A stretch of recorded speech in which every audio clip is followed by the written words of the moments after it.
So Tucker Carlson and the rest of Fox News have been highlighting this complete charlatan named Alex Berenson. He's been on Laura Ingram's program. Sam and I have talked about him on the show many a time.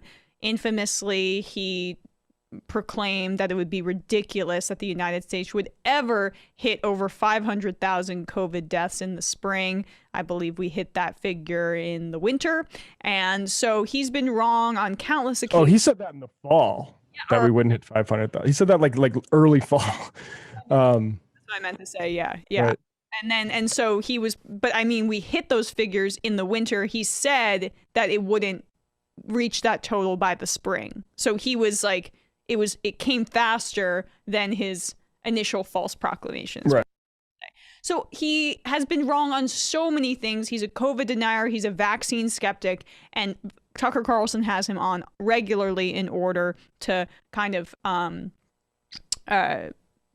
basically stoke those anti-vax claims. But The Atlantic published a piece the other day which basically highlighted all of the ways in which Alex Berenson has been wrong. Tucker had to defend his buddy. This is him talking about his good friend Alex Berenson and how he's being canceled for being wrong on everything. So there was a time not that long ago when the most free-thinking people in a society, the people with the most questions, with the deepest thirst for knowledge, with the most curiosity went into journalism because you got paid to ask questions and to challenge the prevailing narrative. But sometime in the last 10 years, that just completely inverted, and now the most closed-minded people in society work in journalism, but not as journalists, as gatekeepers, crushing and suppressing anyone who deviates from the approved script of the regime in power. So that's where we find Alex Berenson, a former journalist who asked a lot of inconvenient questions, many of them on this show. So it shouldn't surprise you. Why is it landing in quotes? That's my only commentary. Why is Atlantic in quotes? That the Atlantic magazine, one of the most craven, corrupted pieces of garbage in journalism, has a new cover story out this week, in fact, I believe today, attacking Alex Berenson because he read from a different script, and that can't be allowed. The piece is called The Pandemic's Wrongest Man. We know Alex Berenson pretty well after a year of talking to him, so we invited him into the studio tonight. He is, of course, the author of Unreported Truths About COVID-19 and Lockdowns, Part 4, Vaccines. He joins us on our set tonight to respond to this predictable, and I don't even know if it's... You know why it's predictable? Because your guest, Alex Berenson, was wrong on everything, and that's why the piece is entitled, as you snarkily put it, The Pandemic's Wrongest Man. So what's really infuriating about this is particularly the idea that, as Tucker frames this, as speaking truth to power. And, you know, as Tucker, you know, I don't want to bring up the socialist thing, but I think like this is the frame, right? Like this is how he gets to run on that is I'm speaking, the craven health authorities don't want you to hear this. Well, who is Alex Berenson? He's the guy who, before the COVID thing, was writing books like Tell Your Children the Truth About Marijuana, Mental Illness, and Violence. What status quo is that challenging? Are you fucking kidding me? This guy, like, it's reactionary in the guise of being like contrarian, right? Like the idea that the power structures in this country, and properly understood as capitalist, like both the companies, private businesses, and the government itself, they would love for what Alex Berenson has been saying to have been true all along, because it would have been good for business. It's not the reality, but all his propaganda basically is what they want. So the idea that they're speaking truth to power, this is the same thing that would make you think like these nefarious climate scientists don't want you to know about the hockey stick or whatever like that, right? This is the same bullshit.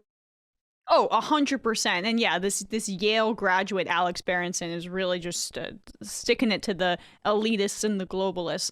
And what he did was basically a grift. It was a way to satisfy COVID deniers and people who are vaccine skeptics who already have these preconceived notions, and gave them an emotional release by saying, oh, these vaccines aren't correct. Oh, the pandemic isn't as bad as you thought you were, as we thought it was. And for Tucker's purposes and Fox News's, that was a way to divert criticism from the Trump administration. So it was a very happy marriage now. But now because people are calling him out on being wrong on everything, oh, well, he's being persecuted. This is conservative playbook 1-on-1. This is Tucker's playbook 1-on-1 because he spoke truth to power. You know, the only way you can speak truth to power is if you're actually speaking truth. Really, what Alex Berenson was doing was selling books in order to give people an outlet for what they wanted to believe about the pandemic. It was essentially a way for people to feel warm and cozy in their ignorance. Talk about facts over feelings. It's the exact opposite. And that's what Alex Berenson trafficked in. And that would be fine and dandy. It would be the equivalent of somebody, a bored work from home parent who's tuning into Days of Our Lives and they get that emotional release. But unfortunately, what Berenson was doing that same kind of dance, except with COVID. And it actually probably resulted in a lot of people not taking the pandemic seriously and thus killing people and making people very sick. So it's not something to be trifled with. Hey there.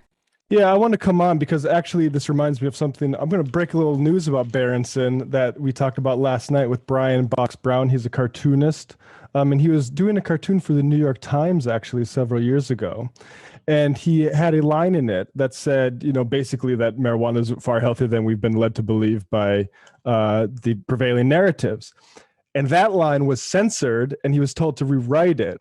And the citation that the New York Times gave him was a little book written by our pal, Alex Berenson. So he's not censored. He's the motivated reasoning of reaction. That's what his job is. And yeah, he's a charlatan. And I applaud Tucker Carlson for continuing to debase himself by defending his credibility. And that's all I have to say. Glad you showed your face for that. I appreciate it. Also, cool hat, by the way. Oh, yeah. This hat I got from Victor Poggi. It's a Landless Workers Movement hat. I'm not going to try to pronounce it. Trabajadores always messes me up. But yeah, Victor Poggi from he was at the Intercept Brazil with the Lava Jato leak sent me this hat. It's one of my new favorite, definitely my new favorite hat, not one of them. But oh my God, yeah, no, it's badass. Yeah, Landless Workers Movement. Lula emerged from that party. Every time you wear a cool hat, it makes me want to buy one, except I have nowhere to wear it. Oh, you got a webcam. That's where I wear all mine. Yeah, I know, but you know, I can't wear a hat on there. It's just I'm not far enough from my attachment to my gender politics of, you know, dressing like a lady.